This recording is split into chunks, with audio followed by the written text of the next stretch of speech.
Good morning बच्चों।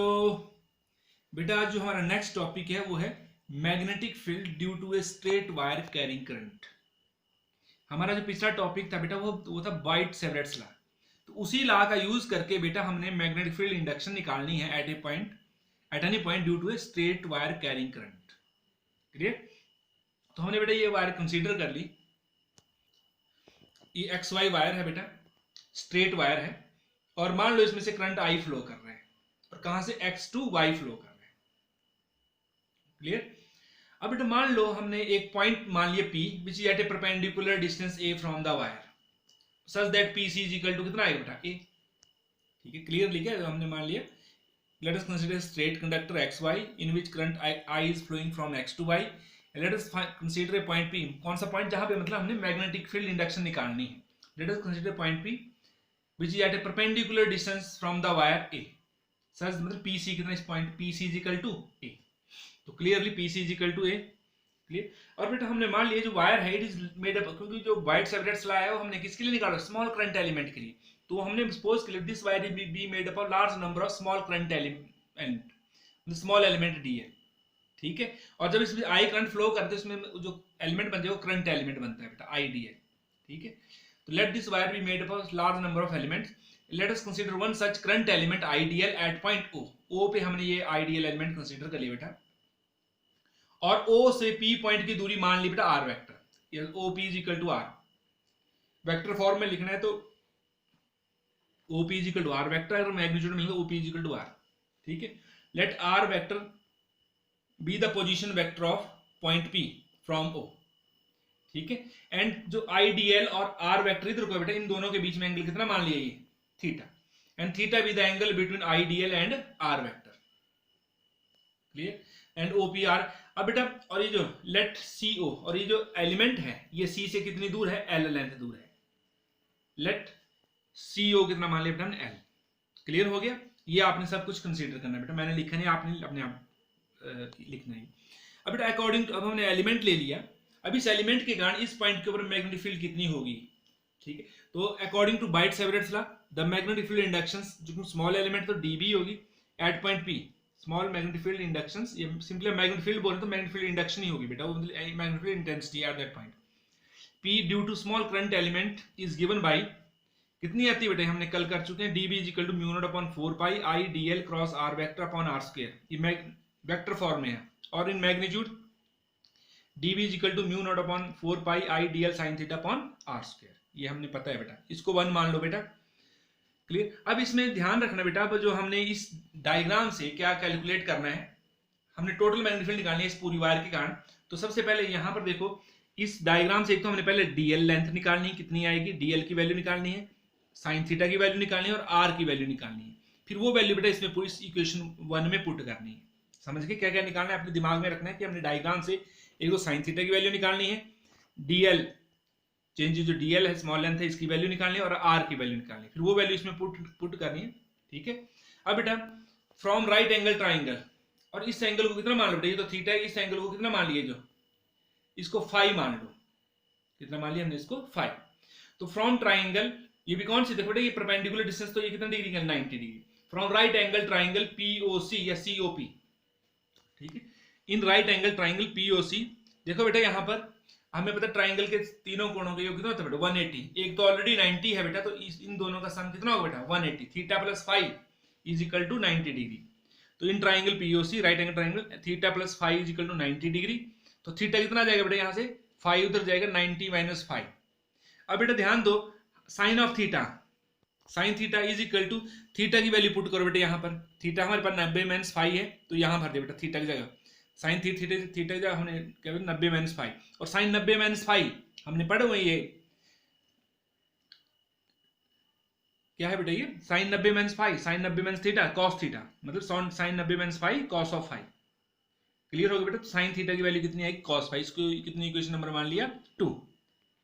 अब बेटा हमने आर की वैल्यू निकालनी है, तो यहां से इसी ट्राइंगल से सीओपी में से यहाँ पे, इसलिए हमने आल्सो मतलब इसी ट्राइंगल से POC cos phi is equal to, देखो अब हम इस एंगल को कॉस थीटा नहीं ले रहे, कॉस फाई। जिस एंगल को लेते हैं बेटा उसके सामने वाला परपेंडिकुलर और ये बेस और ये हाइपोटेन्यूज। तो साइन कॉस फाई, फाई ये परपेंडिकुलर बेस अपॉन ये हाइपोटेन्यूज, तो बेस अपॉन हाइपोटेन्यूज होता है कॉस, ए अपॉन आर, तो कॉस फाई कितना आ जाएगा बेटा, ए अपॉन आर, आर को इधर ले बेटा ये, this implies R is equal to a upon cos phi, तो ये आर की वैल्यू आ गई बेटा, ठीक है। यहां पर साइन थीटा की वैल्यू निकाल ली पहले हमने, फिर आर की।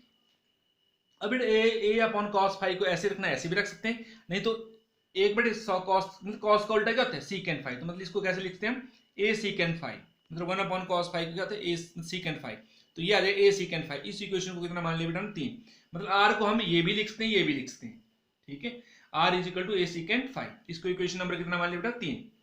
अब बेटा हमने डीएल की वैल्यू, जो मैंने बोला कि हमने क्या साइन थीटा की आ गई, आर की आ गई, हमने डीएल की वैल्यू निकालनी है। तो इसी ट्राइंगल से एंड देखो बेटा एल यहाँ है, ये बेस है, तो हमने टेंजेंट फाई लेना बेटा, यहाँ से क्या लेना टेंजेंट फाई, क्योंकि इसमें ये और ये दोनों आ जाएंगे, तो यहाँ से tangent phi is equal to what, देखो यहाँ पर टेंजेंट फाई, ये परपेंडिकुलर और ये बेस, तो फाई के सामने वाला, तो ये perpendicular L upon R, sorry L upon A, ये perpendicular base L upon A cos tangent phi, and मतलब इसी ट्राइंगल से tangent phi is equal to L upon A, L कितना आ जाएगा बेटा यहाँ से ए इंटू टेंजेंट फाई। अब बेटा डिफरेंशिएटिंग इट, ठीक है, डिफरेंशिएट इट, तो इसको क्या है बेटा, differentiation of length is equal to a, tangent phi की डिफरेंशिएशन क्या होती है सीकेंड स्क्वायर फाई, ठीक है, और साथ में डी एंगल की दोबारा से डिफरेंशिएशन होती है d phi, differentiation of phi, या आप सीधा भी लिख सकते differentiation, differentiate this equation with respect to phi. जब विद रिस्पेक्ट टू फाई करेंगे बेटा तो इसको कैसे लिखेंगे, ध्यान देना इधर देखो, इसको कैसे लिखेंगे DL upon d phi is equal to, इसका कितना आएगा ए सीकेंड स्क्वायर फाई, और फाई के विद रिस्पेक्ट टू फाई तो 1 ही होता है ये। अब बेटा डी फाई को कहाँ ले जाएंगे हम उधर, तो वही आ जाएगा DL is equal to a sine secant square phi into d phi, clear. इस इक्वेशन को बेटा नंबर 4 मान लो। अब बेटा ये जो 2 3 4 साइन थीटा, आर की वैल्यू और डीएल की वैल्यू कहाँ पुट करनी है बेटा हमने 1 में, ठीक है। तो फ्रॉम ये putting the values from equation 2 3 and 4 इन 1, या यूजिंग 2 3 एंड 4 1 बिकम्स, ठीक है। तो आप ये भी लिख सकते हैं putting the values in 1 from equation 2 3 and 4 we get D B is equal to mu naught upon 4 pi I, DL की वैल्यू बेटा ये पुट कर दी हमने A secant square phi D phi, और साइन थीटा की वैल्यू ये देखो ना आई डीएल की हमने भर दी ए सीकेंड स्क्वायर फाई, ये डीएल की जगह, और साइन थीटा कितना है कॉस फाई, तो कॉस फाई लिख दिया, और बेटे आर स्क्वायर है बेटा, आर कितना है हमारे पास ए सीकेंड फाई, तो कितना हो जाएगा बेटा ये ए स्क्वायर सीकेंड स्क्वायर फाई, बेटा ये सीकेंड स्क्वायर फाई से सीकेंड स्क्वायर फाई कैंसिल हो जाएगा, ये एक बार ए है यहाँ पर स्क्वायर में ए कैंसिल हो जाएगा, ये बच, तो कितना बच गया बेटा यहाँ पर mu naught I, mu naught upon 4 pi I upon ए, क्या बच गया यहाँ पर कॉस फाई और डी फाई, क्लियर हो गया। अब ध्यान देना बेटा, अब ये जो फाई है, ये जो लाइन एलिमेंट है, ये यहां पर भी हो सकता है, यहां जैसे भी हो सकता है, यहां पर भी हो सकते हैं, और लास्ट में कहां पर यहां पर भी हो सकते हैं। तो मतलब ये जो फाई है यहाँ पे कुछ और होगा, यहाँ पर कुछ और होगा, फाई मतलब यहां से लेके ऊपर तक कुछ भी हो सकता है। तो हम बेटा इसको यहां पर जोड़ेंगे, हमने इस पूरी वायर का कारण निकालना है। तो ये पूरा एंगल है निचली तरफ को, इसको कितना मान लिया आपने फाई 1, और ये जो ऊपर को बना इसको कितना मान लो आप फाई 2। तो जो फाई है वो कहां से टोटल कितना हो सकता है, निचली तरफ को फाई 1 और ऊपर को कितना हो सकता है मैक्सिमम फाई 2 हो सकता है।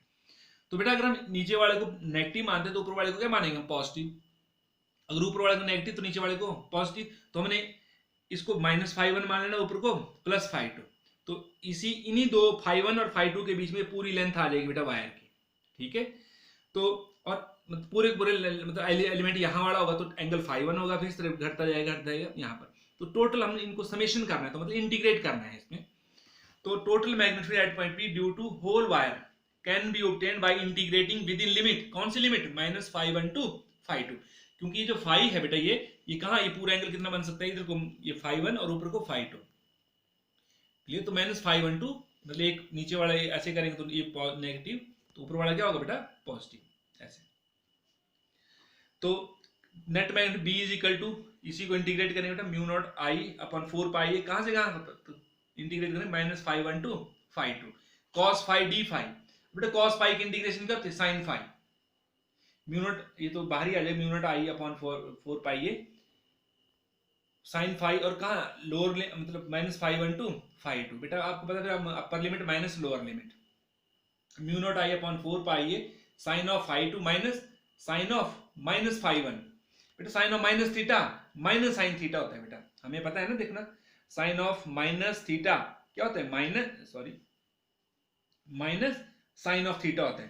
तो साइन ऑफ ये कितना हो जाएगा, माइनस साइन ऑफ फाई, तो माइनस और माइनस क्या हो जाएगा प्लस, तो क्या बन जाएगा sine of phi 2 plus sine of phi 1। तो मैंने साइन फाई 1 क्या हो गया पहले लिख लिया, दोनों प्लस क्या हो गए प्लस साइन फाई 2। तो ये आ गया बेटा expressions for magnetic field induction due to the current carrying straight wire at any point. Clear. अब बेटा इसके केसेस हैं कि कंडक्टर जो है वो इनफाइनाइट लेंथ का है और जो पॉइंट पी है वो लगभग उसके मिडल में है, जैसे ये है इसकी लेंथ क्या इनफाइनाइट है और जो पॉइंट जो पी है लग मिडल में। देखो जब जब बेटा इनफाइनाइट लेंथ होगी आपको पता है जब जैसे लेंथ बढ़ती जाएगी तो एंगल भी क्या होता जाएगा बेटा बढ़ता जाएगा। और हमें पता है कि जो वायर का जो फिजिक्स में हम क्या सपोज करते हैं कि जो लाइन कहाँ मिलती है इन्फिनिटी पे, ठीक है। तो जब इनफाइनाइट लेंथ है तो कहाँ कौन सी वायर मिलती है इन्फिनिटी में, पैरेलल लाइंस। तो एंगल कितना बनेगा बेटा, ये जो एंगल बढ़ता जाएगा तो इन्फिनिटी के लिए कितना बन जाएगा ये 90 डिग्री। वैसे बेटा इसकी लेंथ भी ऊपर को बढ़ती जाएगी तो एंगल भी बढ़ता जाएगा। तो इनफाइनाइट लेंथ है तो लगभग कौन सी वायर कैसा एंगल बन जाएगा बेटा 90 डिग्री का, बस पैरेलल, ठीक है। If the wire is of infinite तो फाई 1 भी कितना बन गया बेटा 90 और फाई 2 भी 90 डिग्री, ठीक है। और पॉइंट पी कहाँ पर मिडल में है तो फाई 1 और फाई 2 कितना तो बराबर है और 90 कितने डिग्री का बन जाएगा इनफाइनाइट लेंथ के लिए 90 डिग्री। जब बेटा उस वैल्यू उसमें वहां पर वैल्यू भरते हैं b is equal to mu naught upon 4 pi I upon a sine 90 plus sine 90, ये 1 1 बन जाएगा बेटा 1 प्लस 1 2, तो b is equal to mu naught upon 4 pi 2 I upon A, ये बन जाएगी बेटा magnetic field due to infinite length due to a current carrying wire of infinite length. और कहाँ पर नियर द मिडल, मतलब वायर के ऊपर नहीं पर मतलब वायर के नजदीक कहीं, मतलब मिडल में होगा तो इधर ही किसी पॉइंट के ऊपर लेकिन नियर द सेंटर, ठीक है। अब बेटा इसका दूसरा केस वायर इनफाइनाइट लेंथ की है लेकिन पॉइंट पी कहाँ लाई कर रहा है एक एंड पे, जैसे ये वायर है मान लो ये वायर का एक एंड है यहाँ पे पॉइंट पी है, ठीक। अब दूसरा एंड क्या है तो इनफाइनाइट लेंथ ही है तो ये है। तो बेटा यहाँ पर देखो बेटा ऊपर को एंगल कितना बन जाएगा ये बढ़ता जाएगा तो कितना 90 डिग्री और नीचे नीचे को तो है नहीं वायर, इधर कितना बनना 0, तो एक फाई 1 0 है तो फाई 2 कितना होगा बेटा यहाँ पर 90 डिग्री, ठीक है। तो एक इनमें से किसी को भी 90 पुट कर दो तो b is equal to mu naught upon 4 pi I sine एक 90 डिग्री दूसरा 0 साइन 0 1 सॉरी साइन 0 0 और साइन 90 1, तो सिर्फ एक ही आएगा बेटा तो यही आ जाएगा b is equal to mu naught upon 4 pi I upon A, ठीक है। तो इसमें और इसमें क्या फर्क है बेटा, मतलब जो एक एंड पे जो मैग्नेटिक फील्ड होगी ड्यू टू इनफाइनाइट वायर वो क्या होगी जो मिडल में होगी उसका हाफ होगा ये, ठीक है। या जो मिडल में होगी वो जो एजिस पे होगी magnetic field due to straight infinite current carrying wire वो क्या होगी सेंटर में उसका ट्वाइस होगी। क्लियर हो गया बेटा। और जो देखो बेटा हमने देखा जो मैग्नेटिक फील्ड है कैसे वेरी कर रही है inversely proportional to the distance, जैसे और यहाँ पर भी inversely proportional to the distance of the point from the wire, inversely है ना b is inversely proportional to a, तो b और a के बीच में जो ग्राफ बनेगा बेटा इस तरह से बनेगा, ठीक है। a बढ़ता जाएगा तो b घटता जाएगा, मतलब b जो जितना पॉइंट जो p पॉइंट वायर से जितना दूर जाता जाएगा तो मैग्नेटिक फील्ड उतनी ही कम होती जाएगी। क्लियर हो गया। तो b इज और b और a के बीच में जो वेरिएशन है इस तरह से